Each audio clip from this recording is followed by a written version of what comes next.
Olá, mentes científicas, sejam muitíssimo bem-vindas a mais um vídeo aqui no canal Cientificamente. Eu sou o Jaderson, professor, físico, pesquisador, e esse vídeo aqui é fruto de pura incomodação da minha pessoa. Incomodação com várias coisas e a gente vai discutir sobre isso. Não é um vídeo explicando sobre alguma coisa, não é um vídeo dando dicas, é um vídeo para eu desabafar sobre como é que foi, como é que está sendo o primeiro mês do mestrado em física, né? Para você que não sabe, comecei o mestrado na Universidade Federal do Paraná, na UFPR, consegui uma bolsa, felizmente, e como bolsista tô, tendo que fazer duas disciplinas obrigatórias, que são física quântica e eletrodinâmica clássica. E essas duas disciplinas, bom, vamos discutir um pouquinho sobre elas. Principalmente quântica, eu vou falar mais sobre, porque eu tenho prova de quântica exatamente amanhã, né? E esse já é um dos primeiros motivos do porquê que eu estou incomodado e estou vindo aqui desabafar, né? O outro motivo é que, por ter prova amanhã, eu passei o final de semana estudando.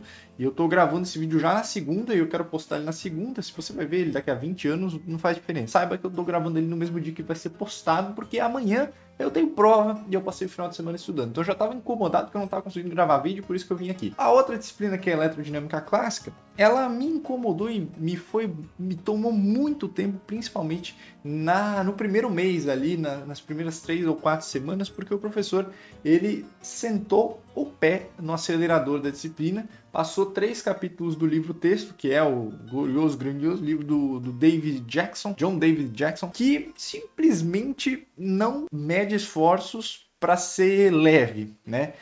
O professor passou 3 listas, acho que eu devo ter feito uns 50 exercícios, e eu simplesmente devo dizer para vocês que chega num ponto em que você depende completamente do solution daquele livro, que foi provavelmente enviado por Deus. Deus colocou na mão do cara que escreveu o solution e tá lá, né? Sei lá, Deus ou quem diabo criou o eletromagnetismo no nosso universo escreveu isso pelas mãos da pessoa que escreveu o Solution do Jackson. O Jackson, por si só, é um livro que existe e eu não sei, né? A questão é, tomou muito tempo essas primeiras 3 listas e isso me atrasou um pouco na quântica, que me recorreu ao fato dessa última semana, ter sido corrida para estudar para quântica, que é a prova de amanhã. Enfim, fim da história do eletro e das coisas, vamos falar um pouquinho sobre o que eu tenho estudado nessas disciplinas. Eletro, basicamente a gente estudou problemas de eletrostática que envolvem tu descrever o potencial elétrico ao redor de algum tipo de distribuição de carga, ou nem com distribuições de cargas, mas sim com condições de contorno. A gente estuda a equação de Laplace, equação de Poisson. Fiz um vídeo sobre a equação de Poisson recentemente, vou deixar no card. Na verdade, a ideia básica é assim: é muito difícil trabalhar com vetores, não é muito difícil, é mais fácil trabalhar com campos escalares na física,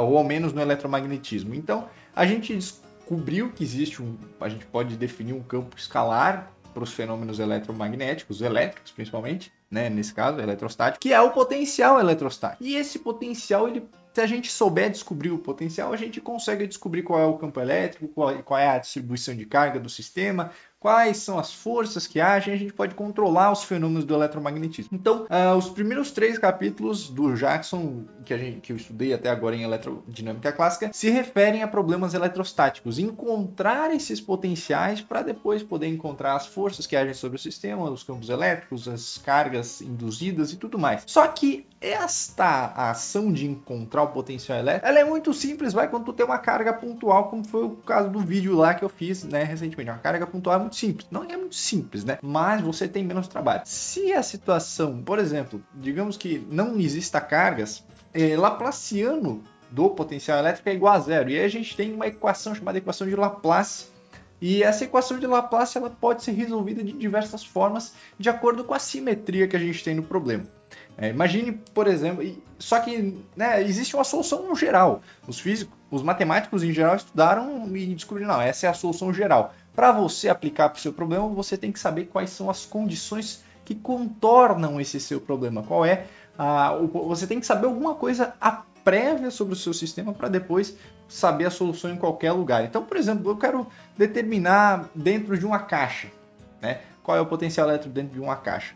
Eu preciso saber pelo menos qual é o potencial elétrico nas bordas dessa caixa para saber qual é o potencial lá dentro. É mais ou menos como existe até a analogia com a temperatura, né? Se eu quero descrever a temperatura dentro de um quarto, como o que eu estou aqui, se eu souber qual é a temperatura das paredes desse quarto, eu consigo aplicar equações diferenciais, que são equações de diferença, né? Eu consigo saber qual é a transmissão de calor e a quanto que a temperatura é transmitida da parede para o meio que está ali dentro, e então descobrir qual é a temperatura ali dentro desta caixa. É mais ou menos a mesma coisa com o potencial elétrico. Aí basicamente foi isso que eu fiz e eu fiquei quase maluco, principalmente no capítulo 3, que trabalha de harmônicos esféricos, funções de Bessel para coordenadas cilíndricas. É um absurdo. Fora isso, né, fora elétrico, e aí a gente vai para quântica. Quântica eu tenho prova amanhã, então vai ser bom falar um pouco sobre isso aqui, principalmente para expor o que eu tenho na cabeça e, né, colocar para fora e saber se eu sei explicar, né, não que isso vai fazer com que eu saiba fazer a prova, porque a prova são exercícios, são questões, né, mas o conceito eu acho muito importante ter ele na cabeça. A quântica, ela basicamente está seguindo o livro do Sakurai,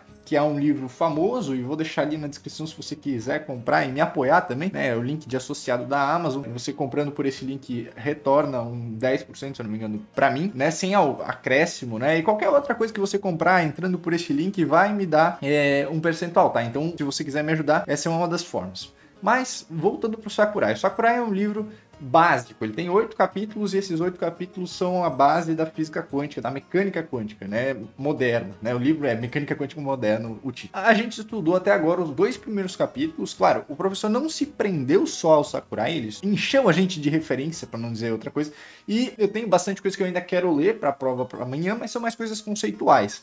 Até agora, o que a gente estudou foi o capítulo 1 e 2, o capítulo 1, até agora o que a gente estudou foi o capítulo 1 e 2, o capítulo 1 traz o ferramental matemático que você precisa para descrever a mecânica quântica, que é lindo, né? Já fiz 2 vídeos falando sobre notação de Dirac, que é a notação matemática usada na mecânica quântica, mas basicamente o que a gente tem, né, é que os fenômenos quânticos, eles podem ser descritos matematicamente por um tipo de álgebra, por alguma uma representação de teoria de grupos, coisas um pouco mais formais. E para a gente realmente, de fato, fazer cálculos com isso, a gente representa esses grupos e esses fenômenos puramente matemáticos em notação de álgebra linear. A gente usa vetores, matrizes, para descrever como que os fenômenos acontecem, né? Existem a equação de autovalores e autovetores para energia, é algo extremamente recorrente que aparece na notação de Dirac da mecânica quântica, para a gente entender como é que os fenômenos acontecem. E esse é o capítulo 1.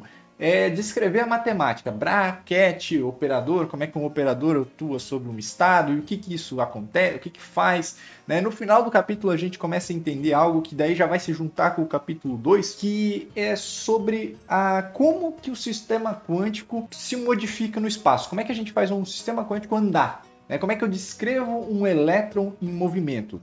E a mecânica quântica, né, trabalha com operadores, né, operadores que modificam os qubits, que modificam os estados quânticos. E o operador, a grandeza física que modifica a posição dos qubits é o momento. Momento linear é o gerador de translações no espaço para os estados quânticos. Então, se eu quero descrever um elétron em movimento, eu preciso descrever a atuação de um operador de momento sobre o estado quântico deste elétron. Não exatamente o operador de momento, é um operador relacionado, né, ao momento, porque tem que ser unitário, tem que obedecer uma série de conservações da física, como, por exemplo, a conservação da probabilidade, e que exige que esse operador seja unitário. Mas, fora isso, existe ali o operador de momento que leva, então, o estado quântico de uma posição para outra. Né? E o que faz todo sentido, porque na mecânica clássica, momento nada mais é do que está relacionado com velocidade. Né? A gente associa diretamente a velocidade, a massa vezes velocidade, e velocidade é o que descreve a variação da posição de um corpo. Então, nada mais justo na mecânica quântica de que nós encontramos esse análogo à mecânica clássica. Né? É muito difícil fazer analogia, mas a gente chama de momento na mecânica quântica porque parece com aquilo que a gente conhece na clássica. E não obstante de a gente saber qual é o operador que translada os estados na posição, no capítulo 2, então, o Sakurai nos apresenta qual é o operador que translada os estados no tempo. O que faz no estado quântico o universo andar para frente no tempo? Né? O universo quântico, o que faz o universo quântico andar para frente e se modificar ao longo do tempo e não permanecer estático? O operador a grandeza física que faz os estados quânticos se moverem no tempo é a energia. O operador hamiltoniano, né, que vem lá também da mecânica clássica, mas a gente se utiliza dele na mecânica quântica, está relacionado diretamente com a energia total do sistema. O hamiltoniano é aquilo que faz os estados quânticos evoluírem no tempo. E isso é extremamente bonito, é uma representação, a forma de observar os fenômenos muito legal, e eu achei isso muito interessante, né? E eu estou tentando aqui apresentar em palavras aquilo que eu já... Né? Tem equações, tem uma série de coisas, e eu poderia um dia talvez entrar em detalhes. Quero, né? Eu estou fazendo uma pequena série, né? Aqueles 2 vídeos de Brad Cats eram para ser uma continuação, para ter uma continuação numa série de vídeos de mecânica quântica, mas eu não consegui continuar. Ainda pretendo trazer o próximo sobre observáveis e medições, operadores e tudo mais, mas fica um pouco mais para frente. E aí, enfim, esse capítulo 2 do Sakurai trata de mais uma série de coisas, né? Trata de como que a evolução temporal do sistema pode ser observada e diversas consequências. Isso que eu não vou entrar nos detalhes.